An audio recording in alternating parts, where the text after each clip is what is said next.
Câmara dos Deputados aprova projeto de lei que beneficia mulheres marisqueiras.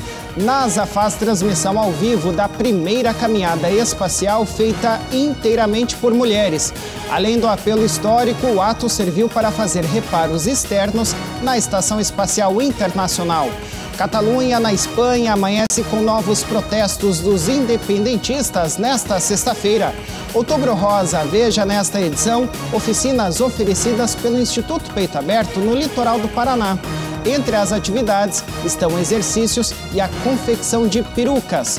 Domingo é dia de filme aqui na TV Pai Eterno e desta vez você vai assistir ao longa Santa Terezinha do Menino Jesus. E veja também a primeira reportagem da nossa equipe enviada especialmente à Bahia para conhecer os trabalhos sociais da Irmã Dulce, que acaba de ser canonizada pelo Vaticano. O JBN de hoje está começando.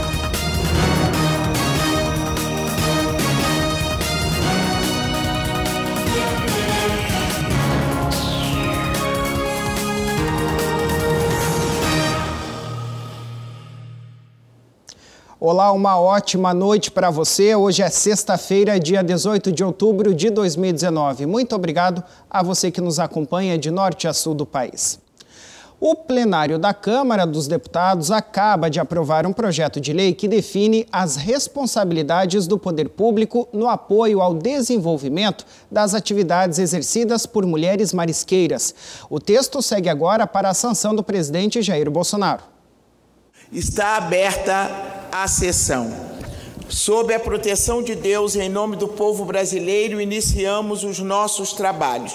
A relatora, a deputada Tereza Nelma, do PSDB do Alagoas, recomendou a aprovação do texto, aprovado em 2017 pela Câmara, e a rejeição do substitutivo do Senado, que incluiu a atividade extrativa de mariscos na Política Nacional de Desenvolvimento Sustentável, da Aquicultura e da Pesca. Essas mulheres estão totalmente alijadas das políticas públicas de proteção à saúde, uma vez que exercem suas atividades de forma autônoma e ficam sujeitas exclusivamente ao atendimento universal do Sistema Único de Saúde para a cura e tratamento das várias enfermidades inerentes à sua função. De fato, as precárias condições de trabalho das mulheres marisqueiras se tornam extremamente vulneráveis fisicamente, bem como socialmente, uma vez que possuem baixo nível de escolaridade e estão desprotegidas de direitos trabalhistas.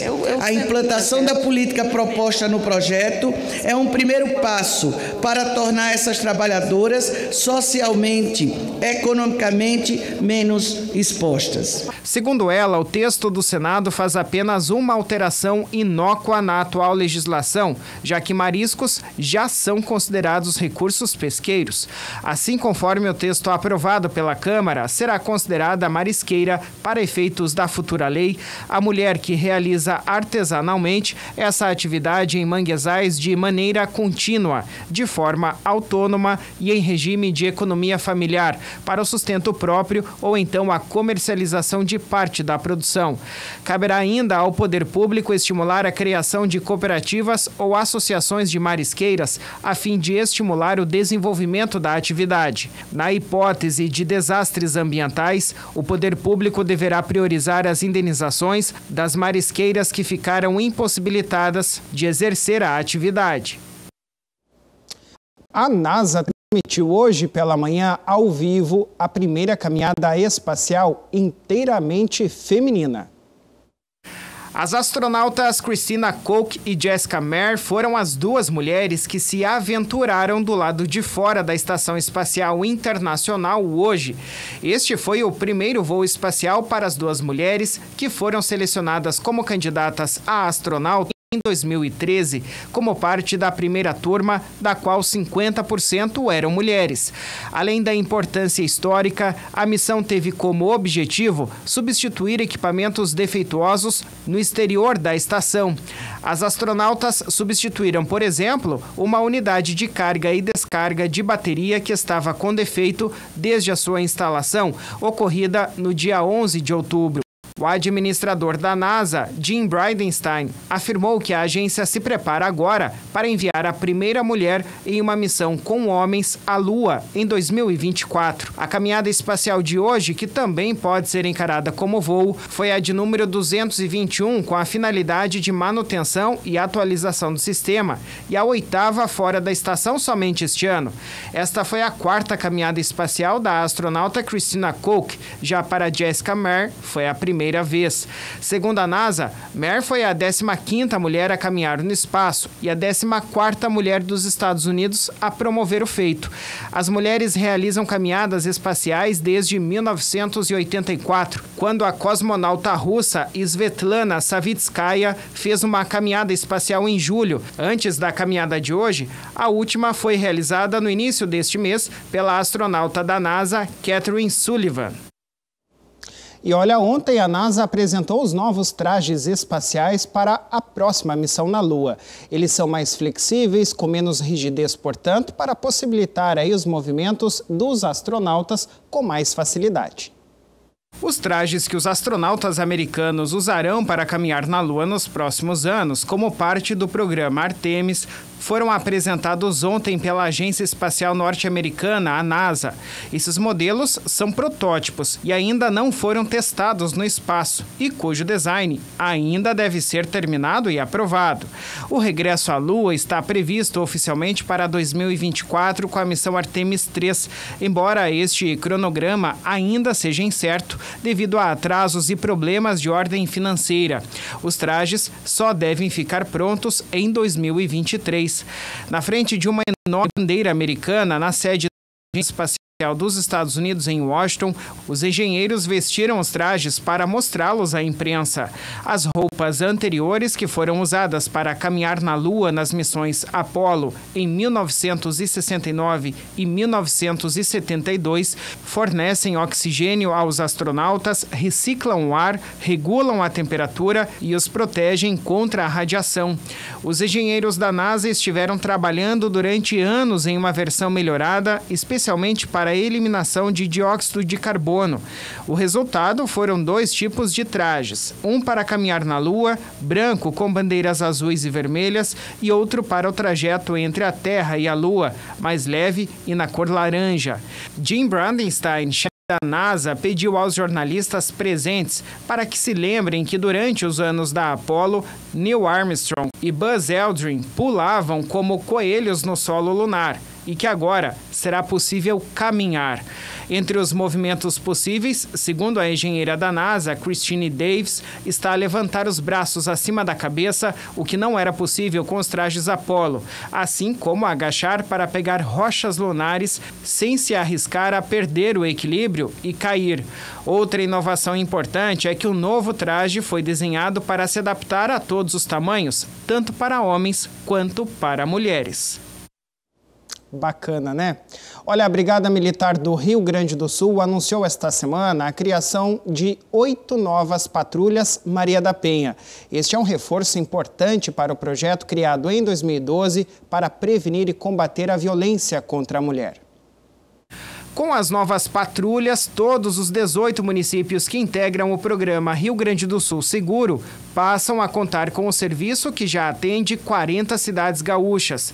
Desenvolvidas pela primeira vez no estado gaúcho e mais tarde replicadas em outros estados, as patrulhas Maria da Penha já resultaram em 79.370 vítimas cadastradas, 2.033 palestras de prevenção, 107.507 visitas realizadas e 923 prisões por descumprimento de medida protetiva de urgência.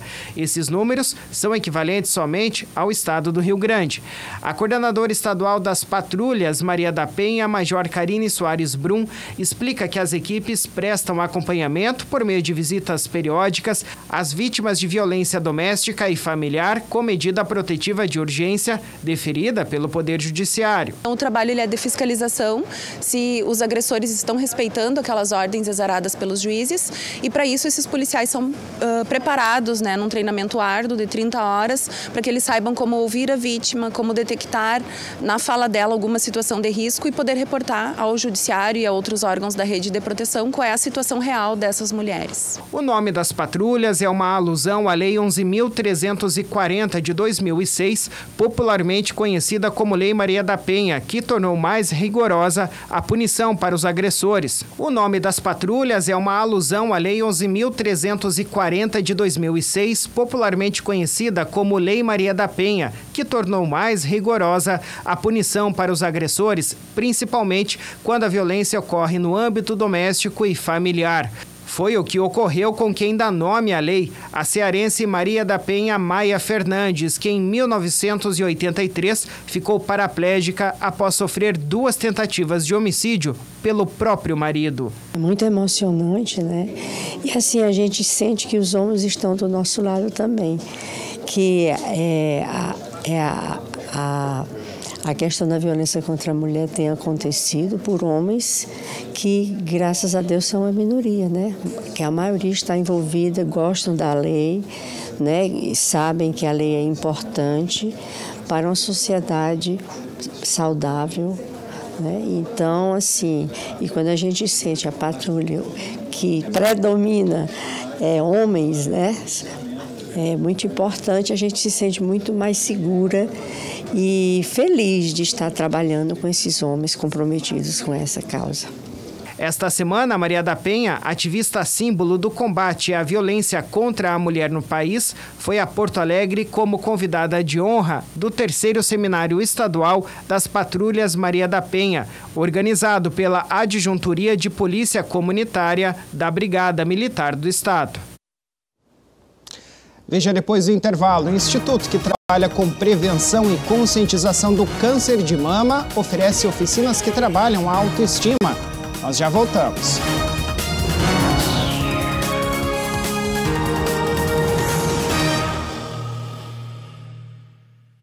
Em 2004, nasceu a Associação Filhos do Pai Eterno, a FIP, e veio com a missão de evangelizar, de espalhar o amor de Deus a todo o Brasil.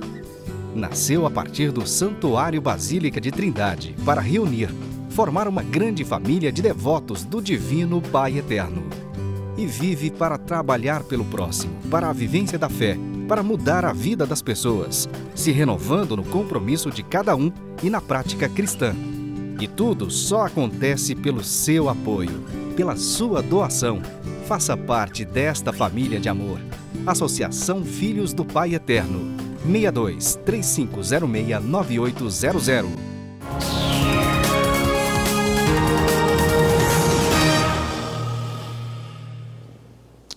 Estamos de volta com o JBN desta sexta-feira. Obrigado mais uma vez pela sua audiência. A Catalunha é um território que pertence à Espanha e que possui um governo regional autônomo, porém subordinado ao Estado da Espanha, passa por um momento político conturbado. Já faz um tempo que líderes políticos catalães tentam a independência da região e, recentemente, políticos que lideram manifestações pedindo essa independência foram presos. Essas prisões desencadearam mais manifestos. A Catalunha amanheceu hoje com rodovias bloqueadas e a declaração de uma greve geral. Esse é o 5º dia de protestos contra a condenação à prisão de líderes do movimento de independência que foi fracassado em 2017. Os independentistas catalães bloquearam a fronteira com a França. Eles travaram a rodovia AP7 na altura de La Jonquera, perto de Girona, e a estrada nacional que fica perto da fronteira com a França, segundo informou o Ministério dos Transportes local. A greve geral, que é a 4ª em 2 anos, foi convocada pelos principais sindicatos, a CCOO e a UGT, e foi convocada por motivos ligados a questões trabalhistas e econômicas. Mas, segundo os especialistas, também está vinculada com a sentença da Suprema Corte da Espanha. As autoridades determinaram o funcionamento de pelo menos 50% dos transportes públicos, como metrô, ônibus e trens, nos horários de pico. Durante o resto do dia, os trens estavam operando com 33% da sua capacidade. O serviço de ônibus que leva passageiros para o aeroporto estava com metade da sua capacidade em operação durante esta sexta-feira. De volta ao Brasil, o Instituto Peito Aberto de Paranaguá, no litoral do Paraná, que trabalha com mulheres que passam ou já passaram pelo câncer, realiza diversas atividades com o público. E entre essas atividades estão as oficinas, de esporte e também de confecção de perucas. A Bruna Letícia foi até lá para mostrar para a gente. No Instituto Peito Aberto, os pacientes que estão em tratamento recebem os cuidados individuais com a saúde física e também psicológica. Todos os serviços são gratuitos, feitos por voluntários. A personal trainer é voluntária há aproximadamente 2 anos. Para ela, estar presente e possibilitar que as pacientes tenham mais qualidade de vida é uma satisfação pessoal. Antes de eu fazer parte do Instituto, eu atuava numa academia, eu era dona de uma academia. E aí, como prioridade na minha vida, eu resolvi fazer o trabalho voluntário depois que eu abri mão do meu trabalho como empresária, né? E aí, a cada dia que eu vivo no Instituto, eu aprendo muito com as pacientes, com a Fabiana, e isso faz com que minha vida seja muito mais feliz. Toda vez que eu venho para aqui ou para academia que a gente faz todas juntas, a gente sai renovada, porque além de a gente fazer atividade física, tem o abraço, né, do encontro com as amigas. Isso ajuda muito a gente, né, o psicológico da gente. Muitas vezes a gente está assim em casa desanimada, né, para vir para atividade física, né, e acaba que a gente cria força, vem e volta show assim, renovada. A Ana, há cerca de 10 anos, descobriu o câncer de mama. Na época, estava grávida e, ao mesmo tempo, enfrentando a doença. Logo, com 2 meses de tratamento, eu fui descoberta que eu estava grávida, né? E daí os médicos quiseram fazer o tratamento por um tempo com a gravidez. Depois, eles já quiseram abortar, por causa que eu corria risco de vida. Eu decidi que não, e não abortar, porque para mim foi um milagre na minha vida, porque até então eu não podia mais engravidar por causa da minha idade e por causa já tive outros, né, comprometimentos na minha saúde anterior.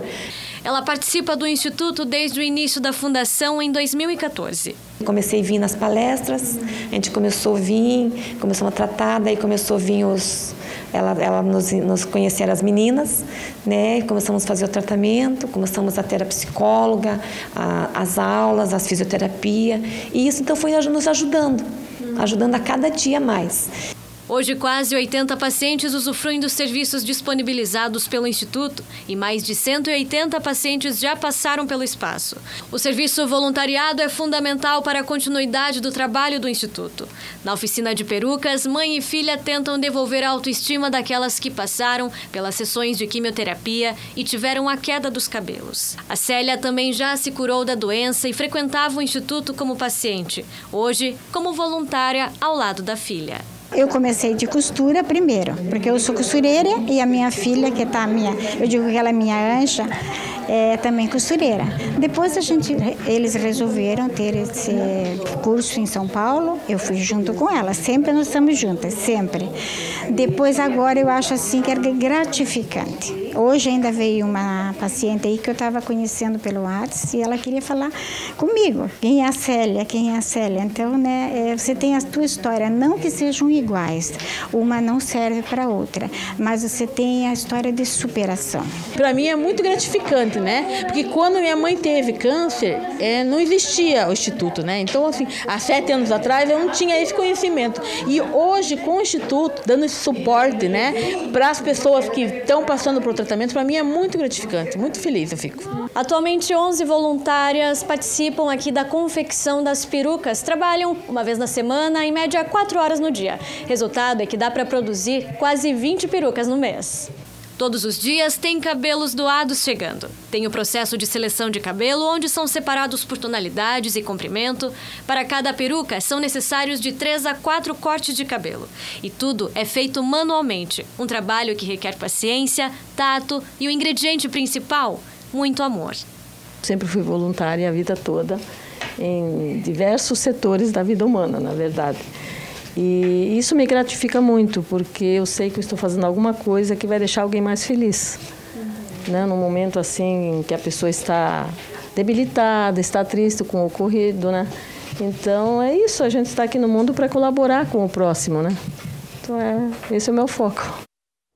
É isso mesmo, que belo exemplo, né? Que belo trabalho que o Instituto desenvolve. A gente mostrou um pedacinho só de tudo que eles fazem por lá. Bom, nós vamos fazer mais um intervalo agora e na volta veja a primeira reportagem da nossa equipe, enviada especialmente à Bahia, para conhecer as obras sociais de Irmã Dulce, a santa brasileira que acaba de ser canonizada pelo Vaticano. Já já voltamos.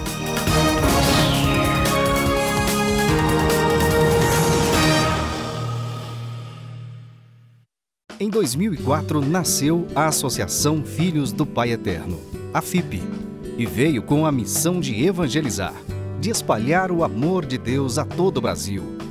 Nasceu a partir do Santuário Basílica de Trindade para reunir, formar uma grande família de devotos do Divino Pai Eterno. E vive para trabalhar pelo próximo, para a vivência da fé, para mudar a vida das pessoas, se renovando no compromisso de cada um e na prática cristã. E tudo só acontece pelo seu apoio, pela sua doação. Faça parte desta família de amor. Associação Filhos do Pai Eterno. 62 3506 9800.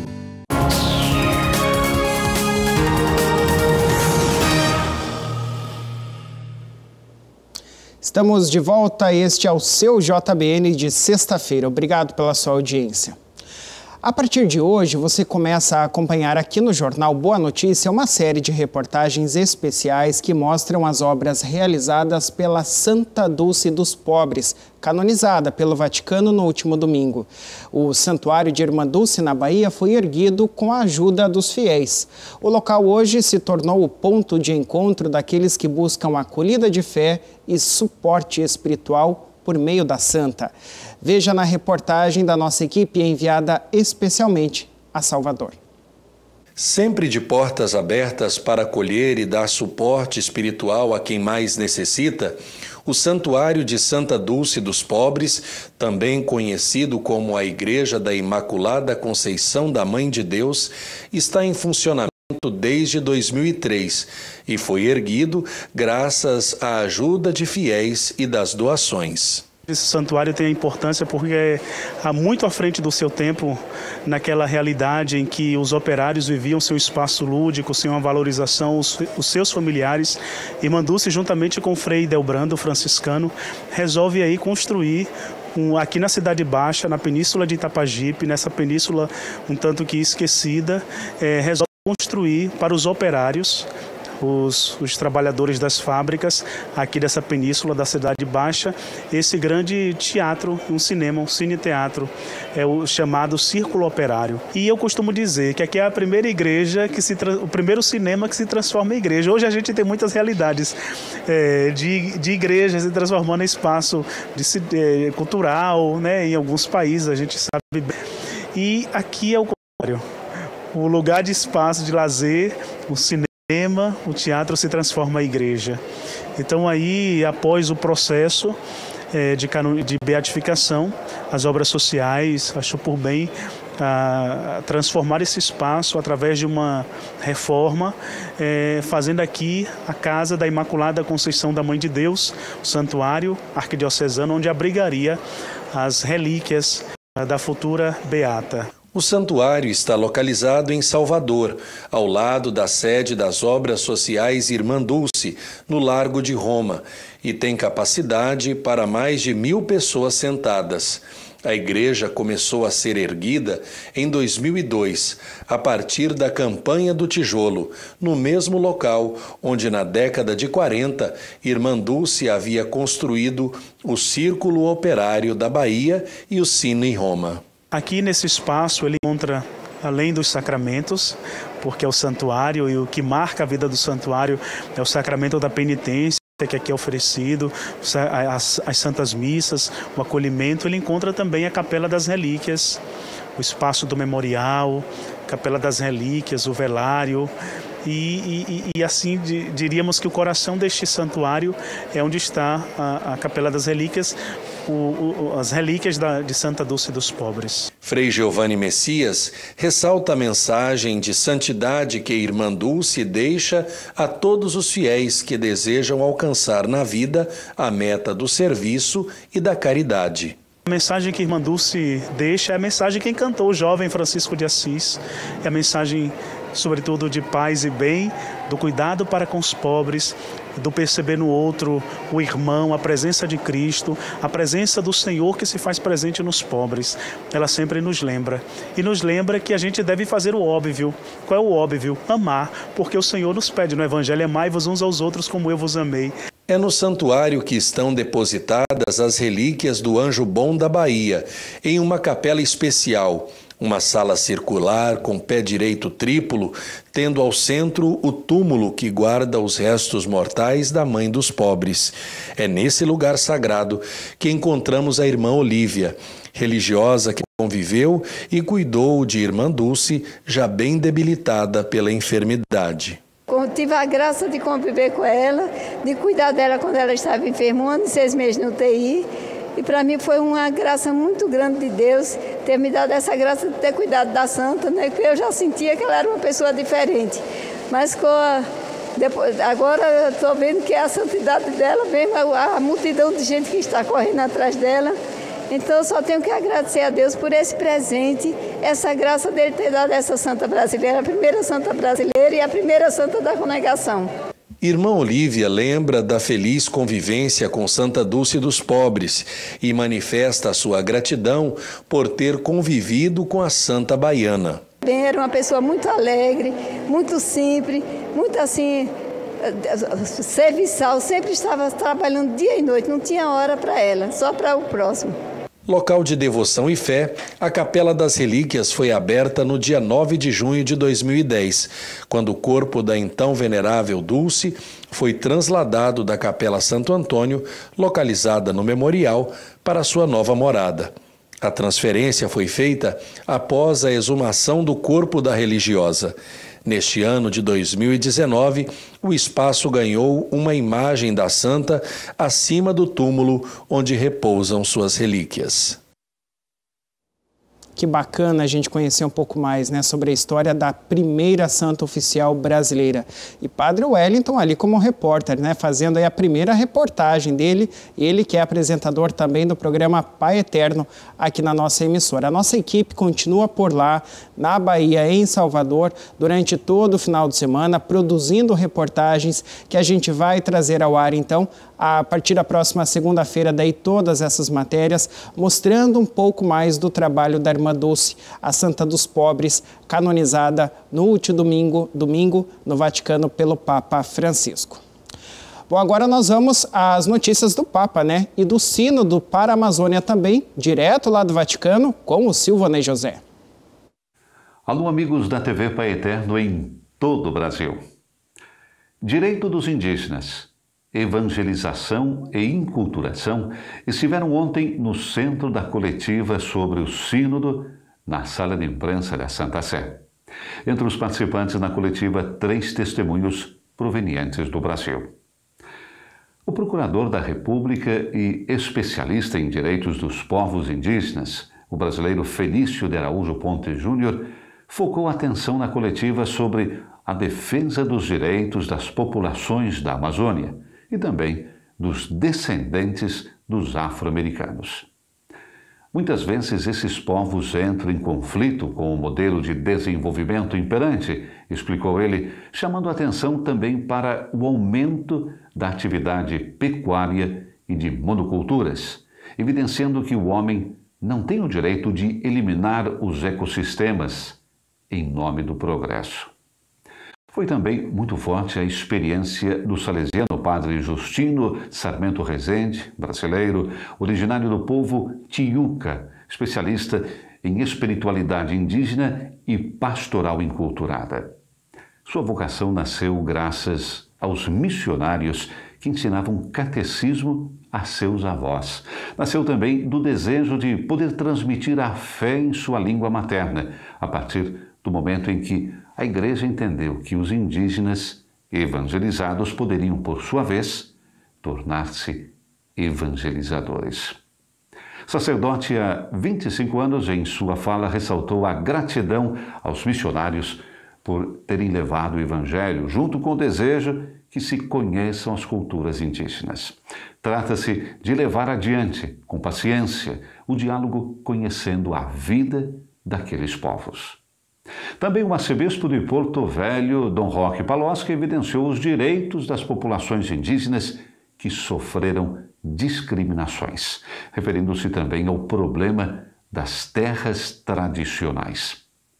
A Constituição de 1988 previa que até 1993 todas as terras dos povos originários deveriam ser demarcadas, homologadas e registradas. Ao invés, não foram demarcadas nem mesmo um terço, e as que foram demarcadas foram invadidas, alvo dos garimpeiros, das indústrias minerárias, das indústrias do petróleo e da exploração da madeira, disse ele.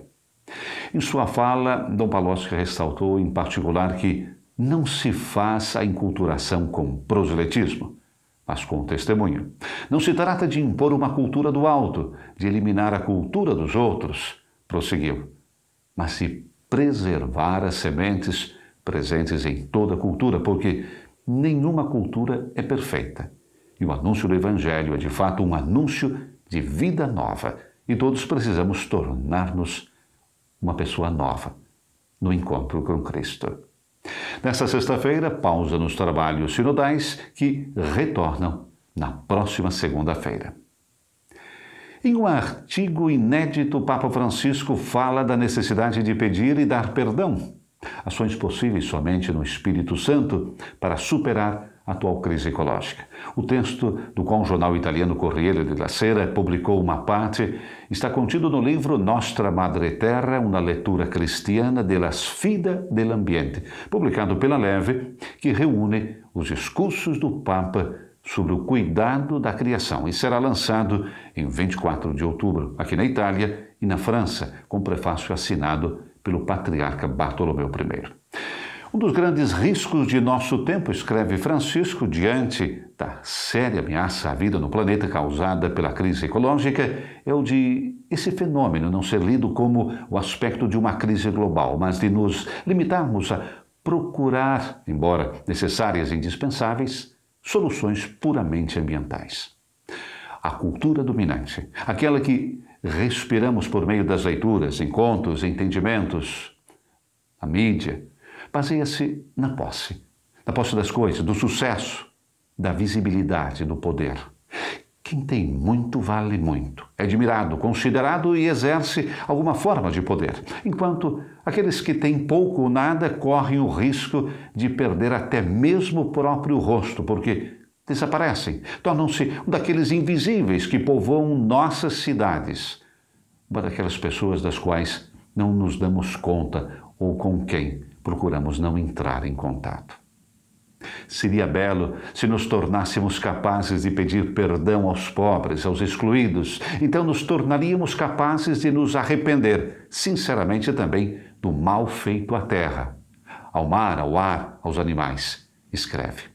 Pedir e perdoar são ações possíveis apenas no Espírito Santo, porque é Ele o artífice da comunhão que abre os fechamentos dos indivíduos. E é necessário muito amor para deixar de lado o próprio orgulho, para perceber que cometeu um erro e para ter esperança de que novos caminhos sejam realmente possíveis.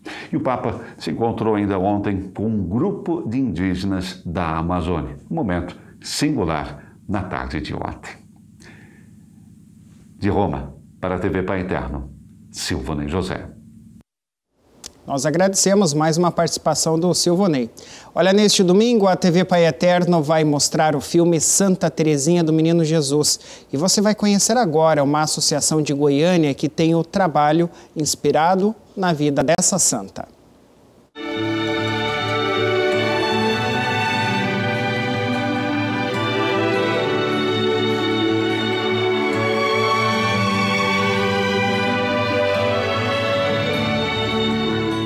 Inspirado nessa fé missionária, fomos até a Associação Polivalente São José em Goiânia, uma ONG que recebe o apoio da AFIP para continuar realizando um trabalho evangelizador. O que eu posso comparar o nosso trabalho hoje com a vida de Santa Terezinha? Confiança, porque a gente vive aqui da providência, a gente confia que amanhã a gente vai ter verba para manter essa instituição, entendeu? A gente vai atrás, busca, ter fé, confiar. E acho que abandonar-se, porque Santa Terezinha ela viveu o abandono completo, ela abandonou a vida dela nos braços de Deus. E hoje é o que a gente faz aqui, porque a gente atende hoje e escreve um projeto amanhã confiando que Deus vai prover o dinheiro, que o dinheiro vai chegar para nos sustentar. Então hoje eu acho que a confiança, o amor ao próximo, esse é o legado de Santa Terezinha e que a instituição hoje continua. Entre os 200 assistidos por dia, em 12 atividades proporcionadas pela associação, está o seu José. Ele veio do Ceará e mora em Goiânia há 35 anos. Em 2016, um dos filhos começou a fazer aula de música. Ele acompanhava e quis ajudar a associação. Eu comecei a trazer meu filho e acompanhar ele, né? Eu sempre ficava aqui esperando ele terminar a aula de música para nós voltar. Aí eu fiquei assim, eu estava aqui, aí passei a ser voluntário da associação, né? Para ajudar a fazer alguma coisa. A orquestra que vai se apresentar, eu ajudo a montar as estantes, o pessoal ajuda a fazer, né? O seu José gostou tanto de participar que se encaixou em uma outra modalidade. Há 2 anos, ele voltou a estudar. Ele está cursando o EJA, que para a realidade da associação é a alfabetização. As aulas são de segunda a sexta, sempre à tarde. Quando começou, não sabia ler nem escrever, mas a vida do seu José está mudando. Tem uns mais ou menos 2 anos, 3 anos, que eu ficava aqui, ia ver que eu não estava fazendo nada, eu ficava sentado aqui. Aí um dia eu vim aqui na porta e vi essa salinha cheia de senhores estudando. Eu falei, sabe que eu vou voltar, eu vou entrar? Porque eu não sabia escrever o nome, não sabia ler. Hoje já sei ler um pouquinho, algumas palavras eu falo bem, ler, escrevo meu nome, que eu não sabia, né? Aí passei a ser, para mim foi uma grande aprendizado. Nós temos aqui sempre o pessoal qualificado, né? Hoje a gente conta com a parceria com a Secretaria da Educação, nós temos os professores e estamos aqui acolhendo eles, né? Eles chegam aqui, não é momento algum discriminados, nós aceitamos eles da forma que eles são e também com a sabedoria popular que eles nos trazem. Aqui na associação, todas as crianças e adolescentes são apresentadas à música. Aí fica à disposição de cada assistido escolher o que quer aprender.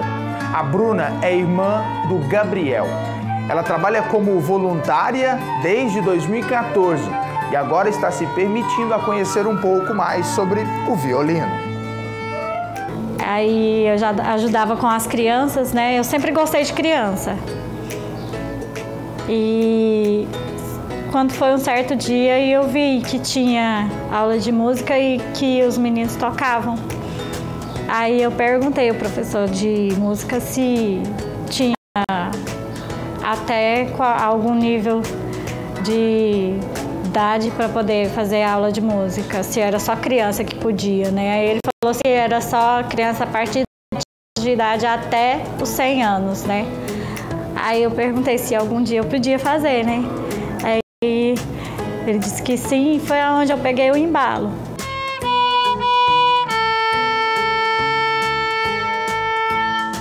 Ações como esta da associação desenvolvem uma função missionária.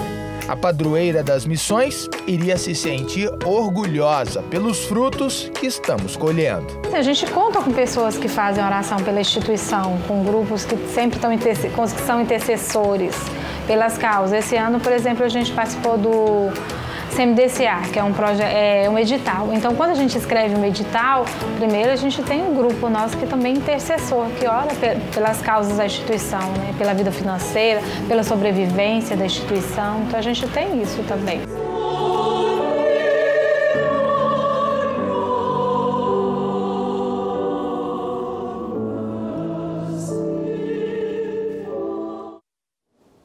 Tá aí, que belo exemplo, né? Inspirado em Santa Terezinha. E olha, falando sobre o filme, ele será exibido no domingo às 7h30 da noite aqui na TV Pai Eterno. Prepare a pipoca então, reúna a família, os amigos e prepare-se para se emocionar. Olha, agora aquele nosso recadinho, né, que a gente vira e mexe traz aqui no jornal. Quero deixar os nossos contatos para que você converse conosco, sugira reportagens ou então tenha mais informações sobre como ingressar na família de amor, a família do Divino Pai Eterno. O nosso telefone é o 62-3506-9800. Anote aí, DDD 62-3506-9800. Tem também o nosso e-mail, viu? O nosso e-mail para você ter mais informações é o jbn@tvpaeterno.com.br. Agora, se você preferir, acesse aí o nosso portal paieterno.com. Lá tem muita informação sobre toda a nossa programação e informações da FIP também para que você conheça mais o nosso trabalho. E nós estamos também nas redes sociais, no Facebook, TV Pai Eterno, e no Instagram, @TV Pai Eterno. A gente espera a sua participação. Olha, essas foram as informações de hoje do JBN. Muito obrigado pela sua audiência. Você fica agora com o programa Arena do Som, para embalar aí a sua noite de sexta-feira. A gente volta a se encontrar na segunda. Para você, um excelente fim de semana. Aproveite bastante com a sua família e os seus amigos, mas sempre com prudência, né? E não se esqueça do filme de Santa Terezinha no domingo. Até segunda então, pessoal.